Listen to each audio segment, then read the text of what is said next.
guys, it's JQ Crafty. I am back with another Tuesday in the Attic. We are doing the week 2 sketch from Dusty Attic and Jennifer Hedger, the creator of them, I believe. This one's kind of a fun one. So there's just some big layers. I love it. There's a little bit of stitching detail around the edge.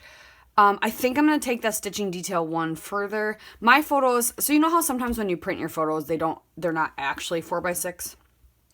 So I'm going to create that same collage with the same amount of photos. It might just be a little bit bigger, a little bit smaller. But I'm going to try to machine stitch around each photo as well. And then we are going to do some stars. And I got out 2 of my metal dies. And I'm going to cut out some stars from these 2 scrap pieces of paper as well. But I have just this leftover pasta fagioli, jelly bean soup. I used it for a kit, during December, my Product Focus Friday, and it's just not that much left. It's just the cardstock and these papers and these little stars. So I figured this is like the perfect, I could trim it down just a little bit. This can get trimmed down a little bit, and we have the basic building blocks of this sketch. So it was just kind of happy accident.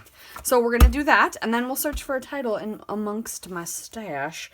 I might add some enamel dots too. I'm not quite sure all the things we will add, but I have the basics here, and yeah, so let's get started. So I'm showing you here, I went around actually each photo and stitched it, just used some scrap piece of paper, and then around the whole edge of my cardstock. I did that with my sewing machine. I'm going to try to keep the sketch there up in the upper left this time, just because not a lot goes on that side. Well, not a lot goes on the right either. I really could have put it at either spot, but we'll leave it in the left. It's there, right? So I'm using my little Bira die cutting machine. I have this only tiny little one because I have a silhouette, so I just wanted something to do handy little things. So I took all my scraps from this little leftover jelly bean soup kit, and I showed you I embossed with an embossing folder, and then I went ahead and cut a bunch of stars, and then I did some labels and whatever, and I just kept cutting till it was all gone, so that way I had used it up, so I don't have just some scraps laying around. So now I'm trimming down those pieces that I kind of talked about in the intro on where I'm going to put them. And I was like, oh, I'll use this big piece. Oh, wait, why do that when I can use this little piece and just hide that cutout and not waste it? Duh. So using up scraps, getting things glued down. And there, building blocks done. So I'm going to tuck this little label there. And I love the little stars that came with. So that's why I wanted to kind of go the star route instead of the floral route like the sketch. So I am doing that, and I'm just going to create a little cluster up there on the upper right, and then a larger one on the lower left. I'm stamping out good stuff from, you know what, it might even be, is that a jelly bean soup stamp set? No, it's not. It's a Making Memories maybe, or something. It's old. That's all I know. It's very old. It's one of like the first stamp sets I think I had of clear stamp sets. But yeah, just creating those clusters, popping some of the stars up, leaving some of them flat, that kind of thing.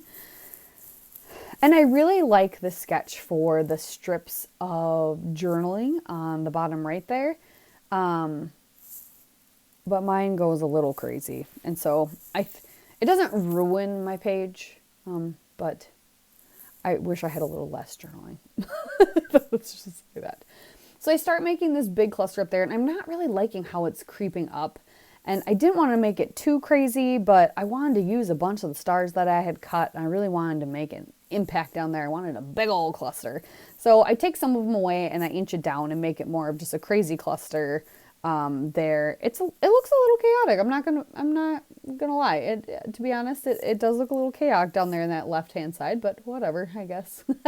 I used up a bunch, and I used the ones that came with the kit, so I'm fixing that, and then I'm going to go ahead and grab stickers from my sticker stash and start building a title. And I was trying to figure out what could I do. I wanted to do a pun. I was feeling pun worthy, so I decided to do happy as a clam, because we're at Sea Life Aquarium, for his birthday party, my son's, and it just was an all around good time. So yeah, I'm not the happiest with my journaling strips. You'll see them here in a minute after I'm done putting my title down. It overlaps the photo a little bit. You can see the happy as a lot better in person. For some reason, you just can't see it very well. But yeah, there's my strips. They kind of took over. My journaling was a little bit longer, but I honestly was feeling a little lazy to figure out another way to journal. That was the best way possible. It doesn't look horrible. I don't like my handwriting, so maybe that's why. But thanks for watching, you guys. Here's the close-up. I appreciate you. We'll see you next time on Tuesdays in the Attic. Bye!